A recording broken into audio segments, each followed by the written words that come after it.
આજે આપણે લઈને આવી રહ્યા છે ધોરણ 10 નું ચેપ્ટર 5 સરસ મજાનું ચેપ્ટર સમાંતર શ્રેણી। હવે આપણે અત્યાર સુધીના નાના ધોરણોમાં ઘણી બધી સમાંતર શ્રેણીઓ ભણ્યા છે, તો આ સમાંતર શ્રેણી છે શું? ચાલો એકવાર ચર્ચા કરીએ, એની વ્યાખ્યા જોઈ લઈએ।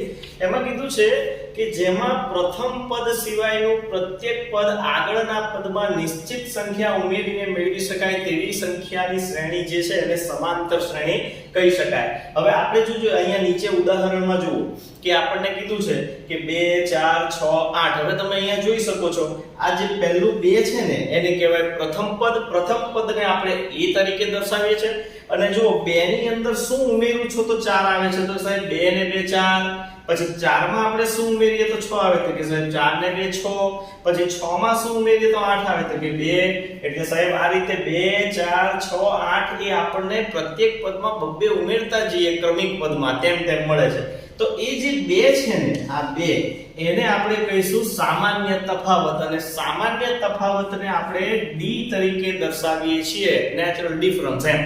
ચાલો પછી આ છે એનું પ્રમાણિત સ્વરૂપ, વ્યાપક સ્વરૂપ। એટલે સાહેબ એ કેવું? તો જો એમાં પહેલું પદ a હોય તો પહેલા પદની અંદર a + d કરો। a + d એટલે તો સાહેબ તફાવત, જેમ કે અહીંયા d 2 છે તો 2 માં 2 નાખો તો શું મળે? 4। ચાલો પછી a + d, પછી એની પછી છે a + 2d। એટલે સાહેબ આ કેવું? તો પહેલું પદ જો 2 હોય તો 2 ને આપણે સામાન્ય તફાવત d ની જગ્યાએ 2 મૂકીએ તો 2 દુ 4, 4 ને આ 2 6।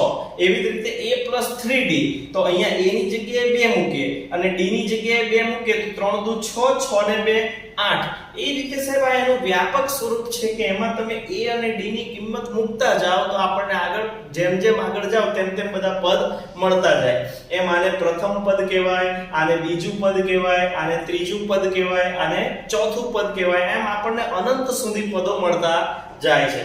તો જો નીચે કેટલાક ઉદાહરણ લખેલા છે સમાંતર શ્રેણીઓ કેવી હોય। આ 2 4 6 8 એ તો મેં તમને સમજાવી। હવે અહીંયા જુઓ 1 છે, એની પછી 5, એની પછી 9, એની પછી 13। તો તમે જુઓ 1 ની અંદર તમે શું નાખો 5 આવે, તો કે 1 ને 4 5, 5 ને 4 9, 9 ને 4 13। એટલે આ એક સમાંતર શ્રેણી છે કારણ કે એક નિશ્ચિત પેટર્નને ફોલો કરે છે। હવે અહીંયા તમે જુઓ 4 1 -2 અને -5। તો તમે જુઓ 4 છે તો 4 માં શું ઉમેરીએ તો 1 આવે, સાહેબ 4 માં 1 ઉમેરીએ તો થોડુંક 4 1 આવે। એની અંદરથી તો 3 ને બાદ કરો, 4 માંથી 1 જાય તો 4 માંથી 3 જાય તો 1। તો આપણે એક કામ કરીએ, ઉમેરવાની વાત કરી છે તો 4 ની અંદર સાહેબ -3 ઉમેરીએ તો ઓકે, તો એની બાદબાકી થઈ કહેવાય। તો 4 ની અંદર -3 ઉમેરો તો 1, 1 માં -3 ઉમેરો તો -2, -2 માં -3 ઉમેરો તો -5। એટલે સાહેબ આમાં સામાન્ય તફાવત આ d જે છે એ છે -3 અને આપણું પ્રથમ પદ શું છે 4, એને આપણે કહીશું a। તો હવે સમાંતર શ્રેણીના પ્રકારની પણ વાત કરી લઈએ। સમાંતર શ્રેણી બે પ્રકારની આવે, એક શાંત અને બીજી અનંત। હવે તમે એના નામ પરથી જ સમજી શકો શાંત કોને કહેવાય, અનંત કોને કહેવાય। જે સમાંતર શ્રેણીના આ પદો છે, જેમ કે આ પહેલું પદ, બીજું પદ, ત્રીજું પદ, ચોથું પદ ને જો ની છેલ્લે 100 ગયા પછી આપણે કોઈ ડોટ લખ્યું નથી। એનો મતલબ કે આ જે સમાંતર શ્રેણી છે એના પદોની સંખ્યા નિશ્ચિત છે, ગણી શકાય છે। એટલે આવી શ્રેણી કે જેના પદોની સંખ્યાને તમે ગણી શકો, નિશ્ચિત હોય, એને કહીશું આપણે શાંત। અને પછી સ્વાભાવિક છે કે જે શાંત ન હોય એ અનંત। હવે અનંત એટલે એના પદોની સંખ્યાને આપણે ગણી શકીએ નહીં, અનંત સુધી ચાલ્યા કરે। એને દર્શાવવા માટે સામાન્ય રીતે આપણે પાછળ ડોટ એવું લખીએ છીએ। ચલો આપેલા શ્રેણી છે, આપણને કીધું છે કે આપેલ સમાંતર શ્રેણીમાં પદોને દર્શાવો। ચલો આપણે પદોને કેવી રીતે અહીંયા વ્યાપક સ્વરૂપ રીતે લખી શકાય આપણે જોઈ લઈએ, બરાબર છે। તો આમાં જો પહેલું પદ છે, પહેલા પદને આપણે કહીશું a। હવે એ છે તેને a1 પણ કહી શકાય, a1 આ રીતે નીચે લખવાનું a1। તો a1 આપણી પાસે કેટલા મળી ગયા છે? 3, ઓકે। ચલો હવે આ 6 છે તેને શું કહેવાય? a2 એટલે બીજું પદ। તો બીજું પદ આપણું કેટલું છે? 6। ચાલો પછી આ 9 છે એને શું કહીશું? a3। તો a3 આપણી પાસે કેટલા છે? 9। પછી એવી જ રીતે a4 આમાં આપણે કહી શકીએ 12 અને a5 એટલે પાંચમું પદ આપણું કેટલું છે?